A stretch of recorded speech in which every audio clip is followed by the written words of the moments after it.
Assalamualaikum and hi everyone. My name is Muhammad Syarul Azmi bin Ma'arifin S48389. Here is my video presentation for my final year project. Background of study.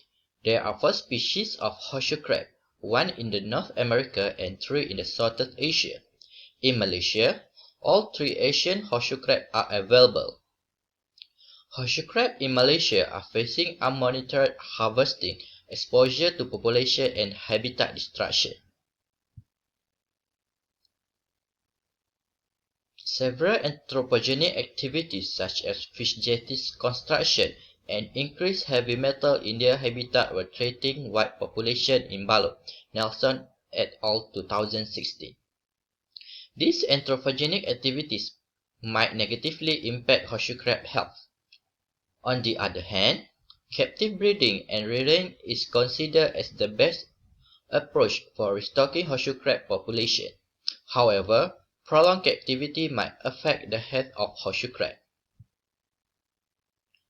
Horseshoe crab plays a vital role in human medicine, especially production of vaccine and injectable medication for the past 40 years. According to Nelson et al. 2016, Pantai Balok, State Pahang, is one of 2 places known for spawning activity of the Malaysian horseshoe crab, Tecaplia gigas on the east coast of Peninsular Malaysia. Objectives for my research are 1. To determine hemolymph parameters in wild Tecaplia gigas collected from Balok. 2. To compare wild Tecaplia gigas data with retrospective data from captive Tecaplia gigas previously collected from Balok. Experiment design. For my experiment, horseshoe crab were collected from Pantai Balok and their morphometric parameters were collected. Hemolymph were collected from the joint between bent breastplate and plastron using a plastic shearing with 22G needle. And then, amebocyte density, viability, and morphology were estimated using hemicytometer. For the method analysis, 2 groups were compared, namely Group A, which is primary hemolymph data collected from white Tecaplia gigas with number sample of 3, and Group B, secondary retrospective data from captive Tecaplia gigas with number sample of 10 held in captivity for 6 months. Amebocyte density was measured in cells times 10 to the power of 7. While viability and morphology were measured in percentage. Statistical analysis for this experiment. Normality tests were carried out to check if data were normally distributed.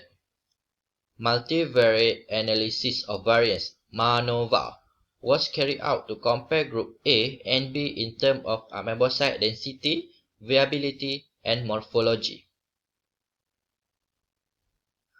For the result, normality tests show that all the data were normally distributed except density data of captive group. Analysis showed that white Tecaplia gigas had significantly higher amebocyte density and viability than captive group. In terms of morphology analysis, white group showed significantly lower contracted and degranulated flattened cells, while it shows significantly higher granular flattened cells.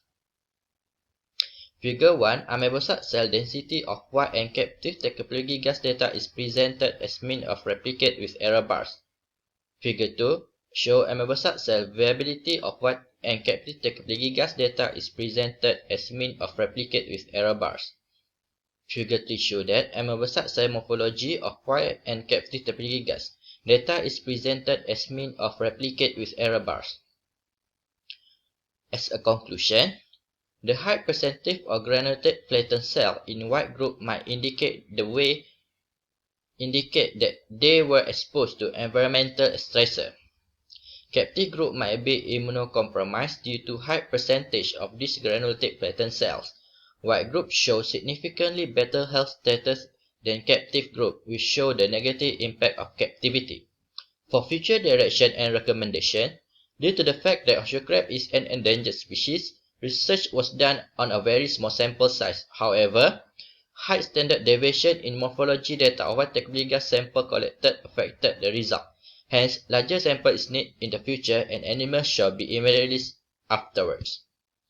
I think that's all from me. Thank you for watching my video presentation.